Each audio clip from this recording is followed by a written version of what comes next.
Allah. Oh, no. Hayi mungazimthelisa swakudya mani ni vhakachele n'wehe mani humani na swo swakudya sweswo mani. Hey. Aku swakudya swako u lo xava na. Swakudya swako u ta swi kuma kwihi? Ntekwala mema. Ntekwala kumani. Loko u vhakachela mi a fambe ya tshama na. A hi fambe. Okay, hawa ni khensile.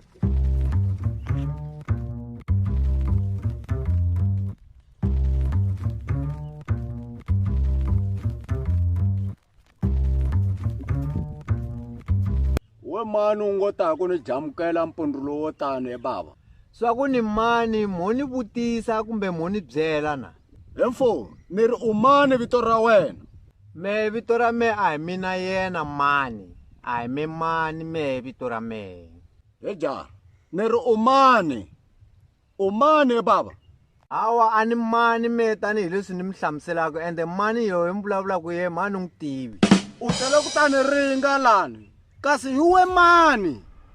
A hi mina yena mani munhu yo hi vulavulaka ye ani yena me. Hemfo kasi mina na wena hi ta tirhisana njhani no? No me a ni tangi ku tirheni na n'wina ni tirhisani na n'wina me ni tise hi swa mhela. U nga tele ku tani borha la mutini wa mehe ne? Me a ni tangi hi nyimpi me ni te hi timhaka leti ni nga tisa hi toho laha swi lava mi nyika nkarhi ni mi hlamusela kahle. Ya vulavula njhani hi ku ni vito ra wehe a wu la ku ta ni byela swaku hi we mani? Me vito ra me a hi mina yena mani a swo ni bayizisa loko mu ku hi me mani mara mani a ni yena me vito ra me hi me Mamvangu. Tana na tona jaha hi titwa tana na tona.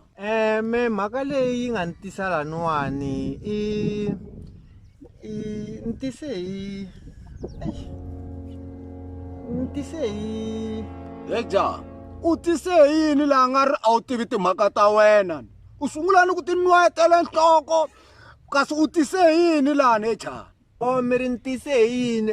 Me ni tise hi milenge laha ni famba hi milenge a ku na lexi xi nga ni tise milenge ntsena. He jaha lani hi le ka khomanda la u vutisa va mavhoko wa switwa lani u ta huma u nga ha voni la.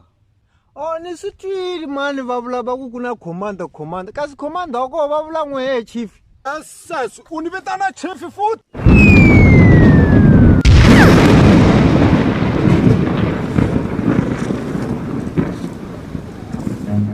Run.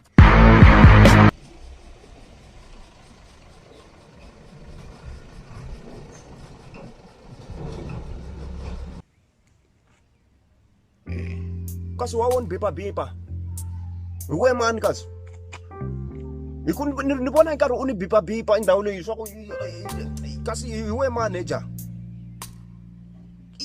a faneke u ni byela ku u lava yini